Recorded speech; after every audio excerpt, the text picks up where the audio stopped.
여호수아가 아침에 일찍이 일어나 백성을 점호하고 이스라엘 장로들과 더불어 백성에 앞서 아이로 올라가매 그와 함께 한 군사가 다 올라가서 그 성읍 앞에 가까이 이르러 아이 북쪽에 진친이 그와 아이 사이에는 한 골짜기가 있더라. 그가 약 5,000명을 택하여 성읍 서쪽 베델과 아이 사이에 매복시키니 이와 같이 성읍 북쪽에는 온 군대가 있고 성읍 서쪽에는 복병이 있었더라. 여호수아가 그 밤에 골짜기 가운데로 들어가니 아이 왕이 이를 보고 그 성읍 백성과 함께 일찍이 일어나 급히 나가 아라바 앞에 이르러 정한 때에 이스라엘과 싸우려 하나 성읍 뒤에 복병이 있는 줄은 알지 못하였더라.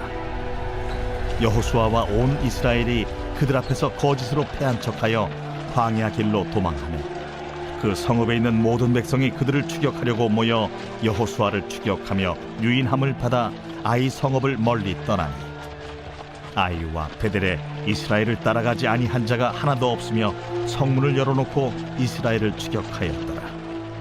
여호와께서 여호수아에게 이르시되 내 손에 잡은 단창을 들어 아이를 가리키라. 내가 이 성읍을 내 손에 넘겨주리라.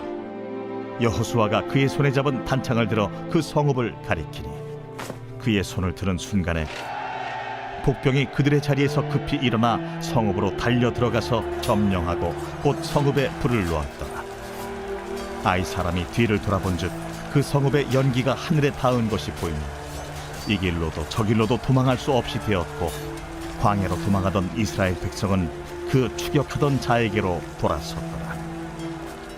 여호수아와 온 이스라엘이 그 복병이 성읍을 점령함과 성읍의 연기가 오름을 보고 다시 돌이켜 아이 사람들을 쳐 죽이고 복병도 성읍에서 나와 그들을 치매 그들이 이스라엘 중간에 든지라. 어떤 사람들은 이쪽에서 어떤 사람들은 저쪽에서 쳐 죽여서 한 사람도 남거나 도망하지 못하게 하였고 아이 왕을 사로잡아 여호수아 앞으로 끌어왔더라. 오늘 본문의 내용을 좀 살펴볼게요. 여호수아가 아침에 일찍 아이 앞에 진치고 군사를 매복시킵니다. 여호수아 백성이 패한 척해서 아이 사람들을 성에서 멀리 유인해 냅니다. 여호수아가 단창을 들어 아이를 가리키자 복병이 성읍을 점령하게 되고요. 이스라엘이 아이 사람들을 죽이고 왕을 잡아 여호수아 앞에 끌어왔다는 내용이 오늘 본문의 내용입니다. 오늘 이 본문을 통해서 우리가 좀 살펴볼 게 있어요. 왜 우리가 하나님의 방법으로 싸워야 하는지에 대해서 조금 더 살펴보도록 하겠습니다. 우리의 인생 가운데서 저도 이제 삶을 뒤돌아보면 다 기억하고 싶지 않은 그런 자리들이 간혹 있어요. 그걸 생각을 하면 뭐 실패 기억이 좀 떠오르고 또 아픈 기억이 좀 떠오르고 마음이 좀 얼어붙을 때도 있고요. 그리고 좀 후회가 되는 뭐 그런 일들도 종종 인생 가운데 있어요. 이스라엘에게 있어서 아이성은 바로 그런 자리였어요. 한번 크게 패배를 했고 또 하루아침에 사람들을 잃었어요. 그리고 마음 가운데 그런 두려움이 생겨요. 과연 정말 약속의 땅에 들어갈 수 있을까? 또 땅을 정복할 수 있을까? 만약에 그렇지 못하면 우리는 어디로 가야 한단 말인가? 뭐 이런 고민들이 그 안에 있었어요. 그러니까 아이성만 생각하면 사실은 믿음이 흔들렸던 자리가 이런 자리였죠. 그런데 하나님은 이상하게도 우리가 피해가고 싶은 그런 자리를 다시 가기를 원할 때가 있더라는 거예요. 오늘 본문이 바로 그 자리예요. 한번 실패했던 아이성 앞에서 다시 일어나서 하나님이 싸우시는 그 장면이죠. 우리가 이걸 보고 위로를 얻고 또 용기를 얻을 수가 있죠. 그래서 우리 삶 가운데 그런 문제 가운데 있을 때 그것을 다시 한번 이겨내는 거죠. 7장에 보면요, 여호수아와 이스라엘은 이미 한번 아이성에 패배한 경험이 있어요. 그런데 그 패배의 경험을 어떻게 하느냐, 한 사람의 범죄로 말미암아 이루어진 거죠. 그래서 아간의 범죄를 처리하고 또 회개와 정결의 시간을 가진 후에 하나님께서 여호수아에게 말씀을 하셨어요. 어저께인데 우리가 읽지 않았지만 8장 1절과 2절의 내용들이 뭐냐면 두려워하지 말라. 내가 아이성을 아이에게 올라가라. 내가 너희 손에 넘겨주었다. 뭐 이런 메시지예요. 그리고 오늘 본문에 보면 이제 구체적으로 하나님의 방법으로, 이전에는 사람 방법으로 썼는데 지금은 하나님의 방법으로 그 자리에서 싸우는 거예요. 자, 10절 한번 봅시다. 같이 읽겠습니다. 시작. 여호수아가 아침에 일찍 일어나 백성을 조모하고 이스라엘 장로들과 더불어 백성에 앞서 아이로 올라가매. 자, 한 번 실패했던 사람들의 특징이 있어요. 마음에 상처가 있으면 그 일을 다시 만나면 주춤하더라는 거예요. 저도 그런 것 같아요. 좀 안 좋은 기억이 있으면요, 그걸 적극적으로 하고 싶은 생각이 없어요. 그냥 마음 가운데 나도 모르게 주춤하는 거예요. 그런데 오늘 본문에 보니까요, 좀 색다른 단어가 나와요. 여호수아가 아침에 일찍 일어났다는 거예요. 그래서 백성을 조모해요. 그리고 장로들과 함께 아이성에 올라갑니다. 아침에 일찍 일어났다는 이 발걸음, 또 아침에 일찍 일어나는 것, 이것은요 다른 것이 아니었어요. 여호수아가 이렇게 할 수 있었던 이유는 다른 일들이 아니라, 내 방법이 아니라 이제는 하나님 말씀을 붙잡고 다시 한번 순종하겠다는 결단이죠. 그러니까 힘들어도 아침에 일찍 일어나서 이 일들을 시작을 하는 거예요. 자, 실제적으로 12절과 13절에 보면요, 우리 같이 한번 읽겠습니다. 시작. 그가 약 5천 명을 택하여 성읍 서쪽 베델과 아이 사이에 매복시키니 이와 같이 성읍 북쪽에는 온 군대가 있고 성읍 서쪽에는 복병이 있었더라.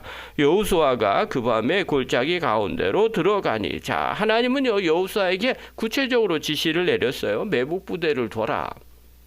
그리고 한 부대는 성 북쪽에, 또 다른 부대는 서쪽에 두어서 도시를 유인하는 거죠. 그래서 뒤에서 7년은 전략을 하나님이 주셨어요. 실제로 지난번의 실패는요, 여호수아와 또 이스라엘 백성들은 자기 계산으로 올라갔어요. 여리고성을 멸망을 시켰는데, 그 큰 여리고성도 멸망시켰는데 아이성은 뭐 조금만 일부만 가도 충분히 그 멸망시킬 수 있다라는 개인적인 또 사람의 생각을 갖고 올라갔지만, 지금은 어때요? 하나님이 약속하시는 방법대로 쫓아가는 거예요. 하나님의 전략대로 올라가고 또 준비하고 있는 거예요. 자, 그러자 어떤 일이 벌어지느냐? 14절에 보십시오. 이 아이 왕이 이를 보고 그 성읍 백성과 함께 일찍 일어나 급히 나가 아라바 앞에 이르러 정한 때 이스라엘과 싸우려 하나 성읍 뒤에 복병이 있는 줄을 알지 못하였더라. 자, 아이성의 왕은 어떤 생각을 가졌느냐? 지난번에 전쟁을 기억하고 있는 거예요. 지난번에도 쫓아가서 이겼는데 뭐 이번에도 똑같이 하면 되지. 이렇게 자신만만하게 생각을 했어요. 그래서 성읍 사람들을 전부 다 이끌고 나오게 됩니다. 그런데 이스라엘은 어떻게 했느냐? 15절에 보십시오. 15절. 여호수아와 온 이스라엘이 그들 앞에서 거짓으로 패한 척하며 광야길로 도망하며. 그들은 어떻게 하냐면요, 도망치는 척을 했다는 거예요. 그러니까 이전에는 어떻게 진짜 도망쳤어요. 그런데 지금은 어떻게 해요? 하나님 주시는 전략에 따라서 믿음의 연기를 한 거예요. 도망치는 척. 그러니까 아이성의 모든 사람들은요, 이번에도 저들을 내쫓을 수 있다. 지난번과 똑같이 생각을 한 거예요. 그래서 성문을 열고요, 모두가 다 나왔어요. 성 안에 한 사람도 남지 않았어요.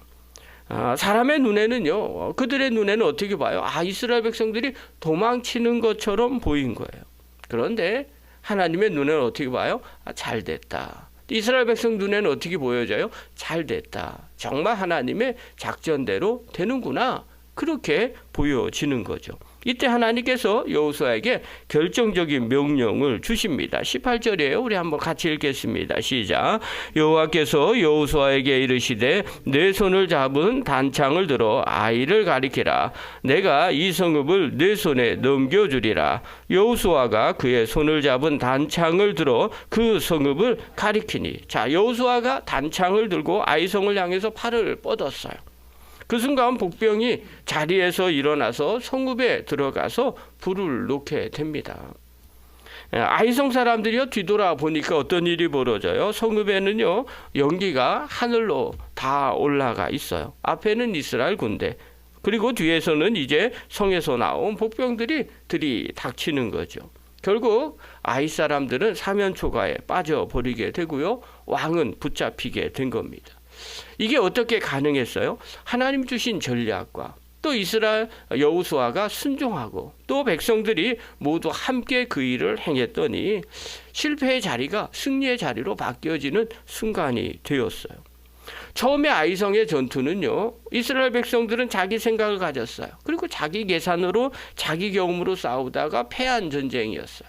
그러나 이번 두 번째 아이의 전투는요, 하나님의 말씀이 있었고요, 또 하나님의 전략이 있었고, 또 하나님의 때를 따라서 순종으로 싸운 승리하는 전쟁이었다는 거예요. 그럼 결론을 하나 내는 거죠.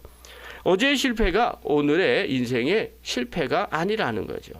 하나님께 순종하고 하나님 말씀대로 따라가면 하나님은 반드시 우리의 삶을 승리하는 승리자로 바꿔 주신다는 거예요. 우리가 말씀을 보면서 이 부분을 깨달아야 됩니다. 사랑하는 성도 여러분, 또 영상을 보는 귀한 성도 여러분, 어제의 실패가 오늘의 운명을 결코 결정하지 않는다는 겁니다. 하나님의 방법으로 순종할 때 실패의 자리가 승리의 자리로 바뀔 수 있다는 거예요. 그래서 우리가 주의 말씀을 듣고 따라가야 됩니다. 성경에 보면요, 바울은요, 수많은 인생의 전투에서 이렇게 고백을 해요. 로마서 8장 38절에 보면, 그러나 이 모든 일에 우리를 사랑하시는 이로 말미암아 우리가 넉넉하게 이기느니라. 바울은요, 뭐라고 얘기하느냐? 이 모든 일에 우리가 넉넉하게 이겼다는 거예요. 이 모든 일에는요, 실패도 들어있고요, 환난도 들어있고, 곤고도 들어있고, 위험도 들어있고, 적대도 들어있어요. 성경이 그렇게 표현했으니까요. 그 모든 것이 전부 다 포함됩니다. 그런데 바울에게 표현합니다. 이 모든 것을 하나님이 피하게 하셨다. 이렇게 기록하지 않아요. 이 모든 일 가운데서 넉넉하게 이기게 하셨다는 거예요. 이기게 했다는 건 어떤 의미가 있어요? 하나님이 그곳에 함께하고 계셨다는 겁니다. 우리의 인생 가운데 어려운 문제를 만날 때 거기서 좌절하고 낙심하는 것이 아니라 하나님이 함께 하시면, 그 말은 하나님의 뜻에 순종하면, 또 하나님의 도우심이 있다면 넉넉하게 이길 수 있다는 겁니다. 사랑하는 성도 여러분, 우리 인생 가운데 우리의 싸움도 마찬가지예요. 겉으로 보기에는 패배하는 것처럼 보일 수도 있습니다. 그러나 우리가 하나님 앞에 돌아와서 하나님의 말씀을 듣고 순종의 자리에 섰을 때 하나님은 넉넉하게 이겨나가게 하시더라는 거예요. 오늘 우리의 삶을 다시 한번 점검해 보시기를 바랍니다. 우리의 인생 가운데서도요, 실패한 아이성 같은 것이 있어요. 저도 어저께 말씀 묵상하는데 저에게도 그런 자리들이 있어요. 다시 마주하기 싫은 사람, 그 다음에 떠올리기 싫은 실패, 또 피하고만 싶은 그런 일의 자리들, 뭐 이런 것들이 있어요. 그런데 하나님은요, 오늘도 우리에게 말씀을 하세요. 다시 그 자리로 가라. 그러나 이제는 내 방법대로 하기를 원한다. 이것이 하나님의 뜻이에요. 다시 해봐라. 그러나 이번에는 내 말씀을 붙잡고 순종해봐라. 그럴 때 어떤 일이 벌어지는가? 하나님의 방식대로 행할 때 하나님은 반드시 그 자리를 다시 이겨낼 수 있게 하시더라는 거야. 그것이 승리하는 인생이에요.